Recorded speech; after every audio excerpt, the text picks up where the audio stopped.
If you've been to Epcot within the past decade or so, you've no doubt seen these. They're kinda hard to miss. Standing anywhere from 3 to 19 feet tall, the stone-sculpted monoliths all have hundreds of tiny photos etched into them, each showing a different portrait of various people or a short message. Now, there's been a lot of confusion surrounding the stones in recent years. Pretty much every time I go through there, I can always overhear somebody asking about why they're there or what they are. Daddy, why are there tombstones here? I don't know, son, just eat your $5 Mickey pretzel. So in this video, we're going to take a look at the brief history of these things, hopefully clear up some of the misconceptions about them, and talk about what their future might be. Sounds good? Alright, let's do it. The sculptures were actually for Epcot's Leave a Legacy program that began in the fall of 1999. Leave a Legacy was part of the park's ongoing Millennium celebration they were hosting to celebrate the upcoming new millennium. The idea was unsurprisingly birthed from Disney executives, who wanted a way to make some extra money from the park's entrance plaza, which up until that point really didn't have anything in it besides some flower beds. But instead of going the usual put a gift shop or food stand in it route, they instead came up with the idea of giving guests the opportunity to have their photo permanently in the park by purchasing a small engraved plaque on one of the sculptures they were going to make. They then called upon Disney Imagineer John Hench, who you might know as the man who designed Spaceship Earth, to now design the sculptures for Leave a Legacy. Hench's concept art for the new plaza removed 6 of the original planters on both sides of the main one, and replaced them with the new granite monoliths.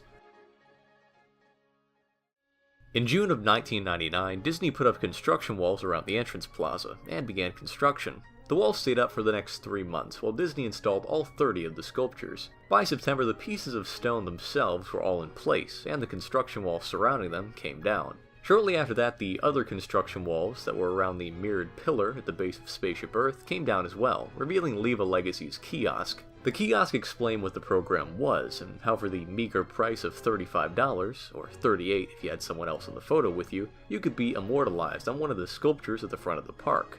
On October 1st, Disney began engraving the photos visitors had took within the first month of the kiosk being unveiled, and started to put them on the sculptures. However, it wasn't long before Disney's executives realized that they had grossly overestimated just how many people wanted to buy a spot, since they only ended up filling about a quarter of them by the time the celebration was finished. They then decided to keep the program running in an attempt to fill the rest of the empty spaces. The kiosks all continued to operate for the next 7 years, until May of 2007, when Disney ended the program altogether, promising those that had had their photos taken that their engravings would remain in the park until 2027, or 20 years after the last one was engraved. And really that leaves us with what we have today. Since then, there haven't been any real changes to the statues themselves. Even the areas where the kiosks used to be are now completely empty, and if you didn't know any better, you'd have no idea they were ever there.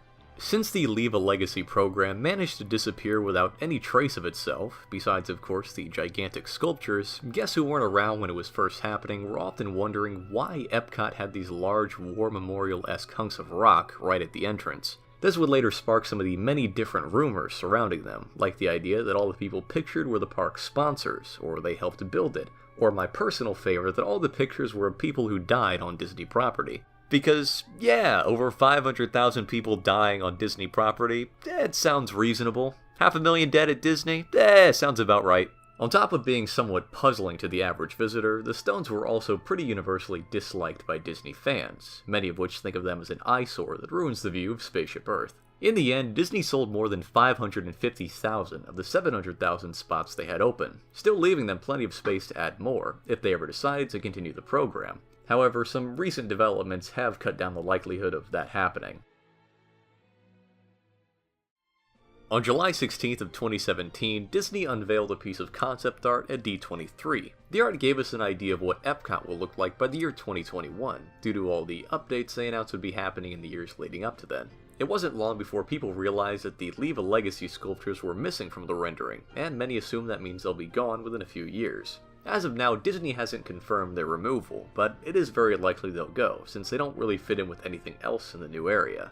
I would, however, like to point out that there have been rumors of these things going away for years now, and they have somehow managed to stick around. On top of that, Disney did promise that the pictures would stay in the park until 2027, but I'm pretty sure they could just move the plaque somewhere else in the park and then get rid of the sculptures, which is another very likely scenario.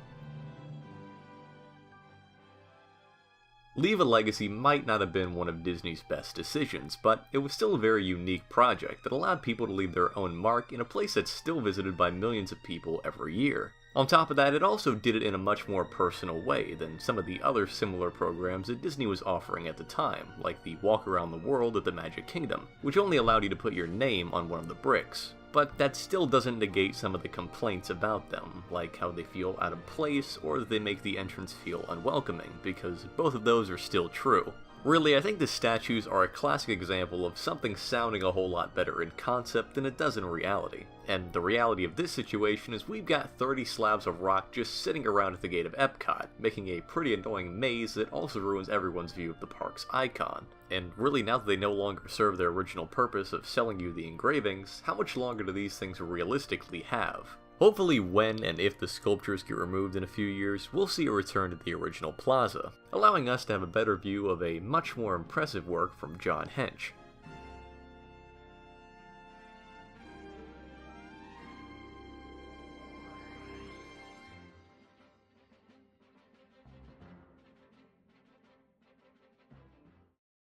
You know, my favorite is tangine chicken. Hey, mine too. I'm sorry, you have only one tagine of chicken left. Dibs. Mine. Yours. Russell for it. No, we don't. No!